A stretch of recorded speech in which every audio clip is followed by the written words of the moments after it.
What do you want to look at 9.5 from the book from Monday? Let's see. 40. 40. Okay. So you have your complex fraction, and the only one we have to worry about in the common denominator is for the one on the bottom. So I need to factor this one, and I get x minus 3, x plus 1, which is going to be a common denominator here of x minus 3 and x plus 1. The fraction on the left needs an x plus 1. So I'm going to get 2 times x plus 1.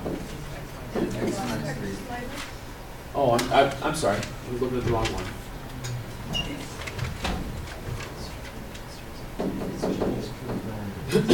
The one on the right didn't need anything. Sir? I'm so confused how you get all this. Okay, if you have, this is a 2 and this is a 6, what would be the common denominator? Least common denominator. Common denominator means what's the next thing they both have in common. 6. Think of it in terms of factors. 2 is just 2. 6 is 2 times 3. What do they have in common? 2. So we wrote down 2. What was left? 3. These two guys have what in common? X plus 1. We wrote it down. What was left? X minus 3. That's how you get a common.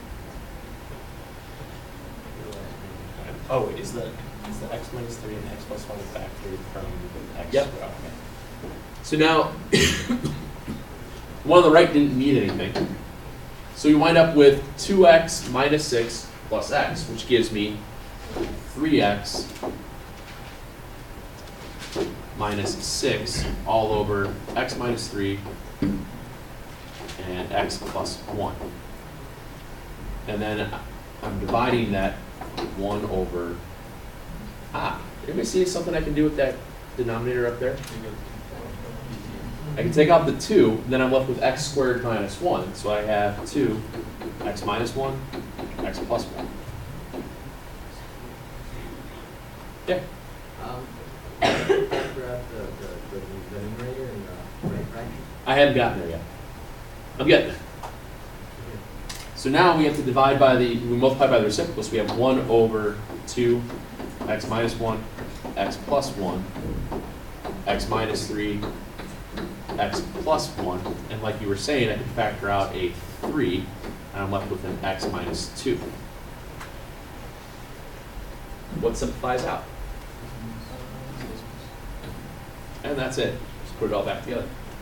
Do not multiply anything out denominators. You can leave your denominators as terms. Okay? Numerator, you don't have to do anything. You just write down x minus 3.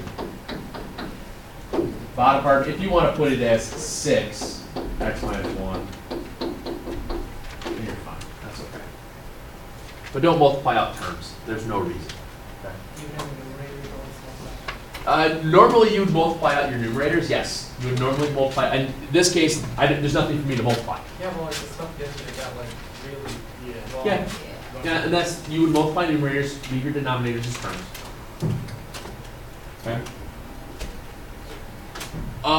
What else you got? Anything else from the book? Yes, ma'am. 46 is you got to factor out a perfect cube.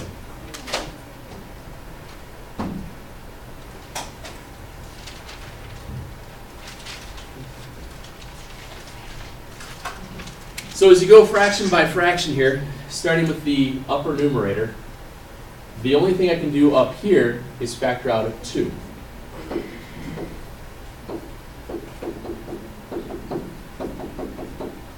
That would be my first rule of factoring. Now when I look at that, what times what's 9? You have to go to get 3. Nothing. So I'm done. So then I have to factor out the perfect cube. So I have x minus 3. And then lo and behold, we get x squared plus 3x plus 9.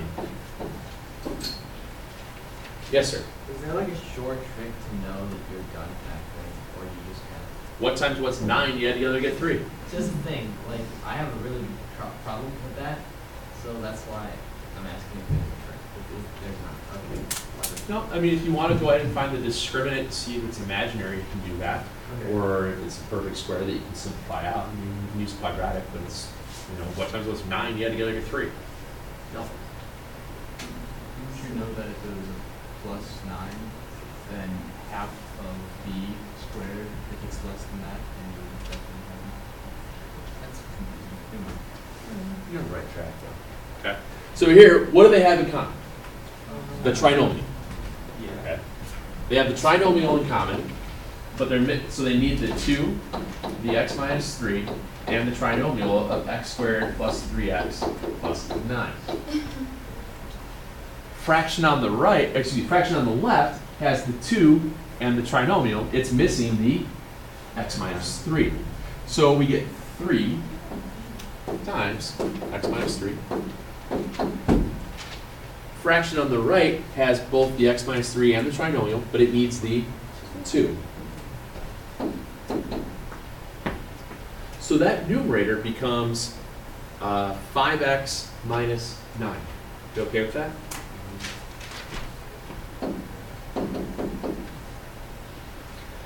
Denominator.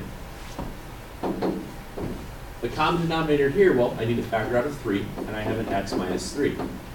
So what do those two fractions have in common? And what's left? 3. So this would be a 3 times the x minus 3. So fraction on the right doesn't, fraction on the left here doesn't need either bit, so it's just going to be 5x. This side is missing the 3. So now I have 5x minus 9 over 2x minus 3, x squared plus 3x plus 9 times the reciprocal of this.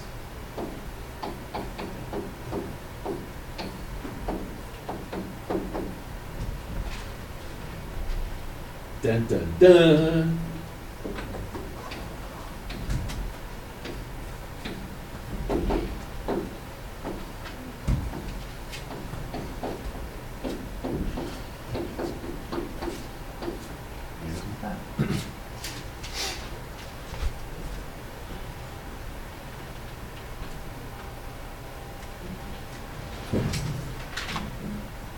Yeah, third hour was asking about, test wise and stuff like that.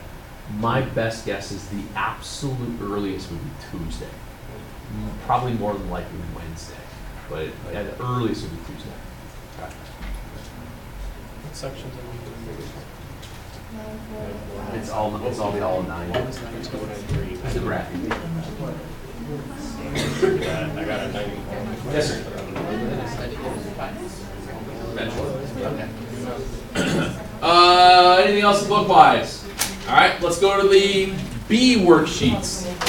That was Tuesday.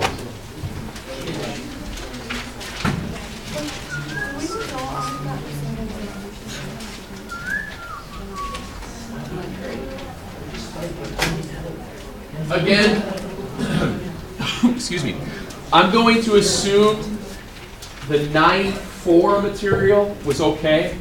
Yeah. Okay. So let's look at the 9-5B. Wait, what were the problems for 9-4? There wasn't all of them. 6%. The meet on Tuesday. 6 to 17 Now on the 9-5, what do you want to look at here? 1? 7. 7? Was asked earlier today as well. So as you go through this, when you're trying to figure out what they have in common, you can only factor one piece here. That's x times x. Okay? Do they have anything in common? No. They have, these two guys share an x, so the least they could have in common would be 2 of them, right? Why can't you do it separately? Like, can't you do the subtraction and then leave it like positive? Or do you solve it together? You can if you want, it just takes longer. Because my overall comment is just going to be It's gonna be that, isn't it? Well, you did, if you did it that way, you should get the same answer. You do it right. Sure, that's the. So first fraction, it needs an x and then x plus 3. Are we okay with that?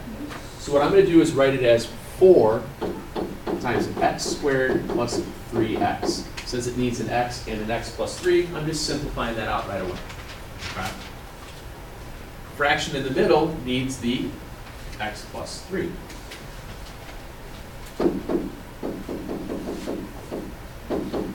Fraction on the right needs the x squared.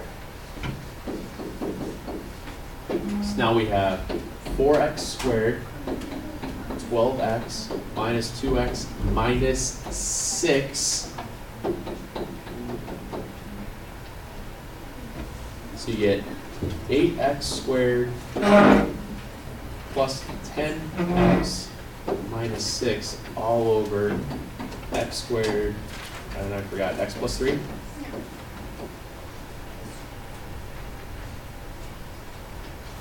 The only other thing to check, let's say you wound up with an extra term or something. What is one surefire way to see if you can simplify out an extra x? I have to see if I can get an x by itself in the numerator, can I? No. Here's what you see. If I do a GCF, it gives me a 4, 5, and a 3. Does that help me with anything? Oh, No, but here's the idea here, Shimpi. If I wanted to check to see if an x plus 3 can be factored out, what's x plus 3's 0? Negative 3. So if I want to check to see if I can factor out an x plus 3, I can synthetically divide the top by negative 3. If I get a 0, that means it was a term. Anybody follow me on that? It's a shortcut way to see if you can factor something, if you can simplify it further. would it be wrong if we just left it like No, it's not wrong. Unless you can factor it out. I'm just saying that you can always double check your work to see if it did, if you could go any further. So this is negative 20, oh sorry, this is 8, negative 24, negative 14, and it's not going to work, which means I can't factor out an x plus 3. Yes, sir. So I've been watching this and trying to understand how you get the denominator. Mm-hmm. Like, I think that I've been doing it wrong this entire time, and I've been hammering in my head the wrong way to do it this entire time. And I don't understand how to do it exactly. We'll do another one. We'll keep figuring through. Grab a flex pass. That also helps too. Yes, ma'am. No, can't do that because of the additions. Okay, bad things. Yeah. For the x plus 2, let's just look at it before. Before you multiply it to 4x squared. Sometimes it might hide, but usually if you get a least common denominator, this won't happen. But if you start multiplying everything together, like x times x squared times the x plus 3, you would have had an x value. Excuse me. What else on the B side? 8? Sure.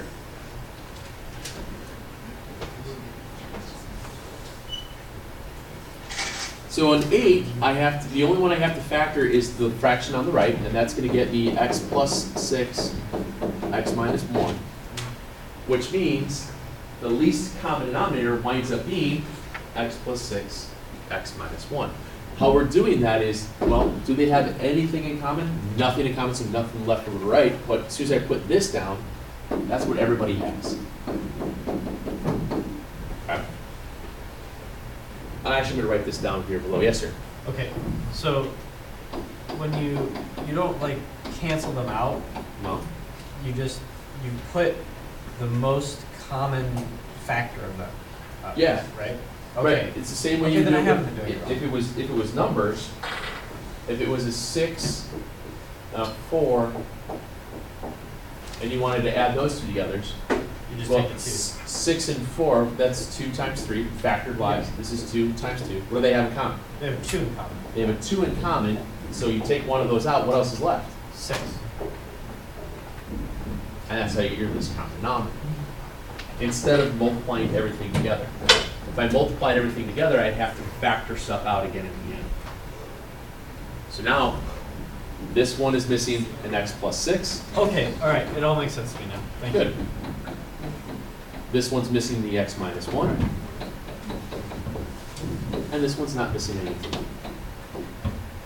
So we have x squared, 8x, and a 12, minus 2x plus 2, which gives me x squared plus 6x all over x plus 6, x minus 1. And you might notice something can happen. What can I do in the numerator? Take out the x. Not always a good idea to take out your x.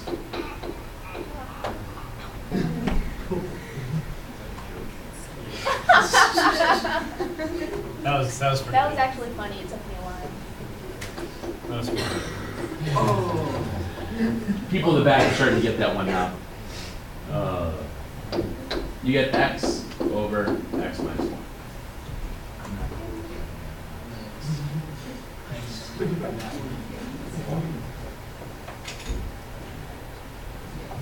Okay. You're not an idiot. Yes, I Did you forget to distribute the negatives in the second forgot term? to do everything on that one. Ooh. Usually people forget to distribute the negative here and write that as a minus 2. What else you got? Anything before we run out of time? I'll let you guys just finish. I'll get all this stuff from you tomorrow that way because I haven't really gotten into the C stuff. What? We can go over that tomorrow if you want. What? Yes, sir. Where are your functions? Might not have them out yet? Sorry. And we got like a minute or two. If you want me to go over a C1 real quick, we can do a C1. No, I just got Senior year, you want me to? He's like, I'm going to go through all that, correct? You want me to go from? Like that? Like, what if I was just staring at? What do you want to look at on the C1? Anything real quick? That'd be scary.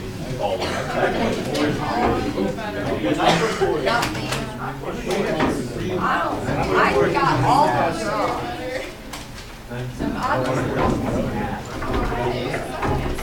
Everybody did. Yeah, I remember.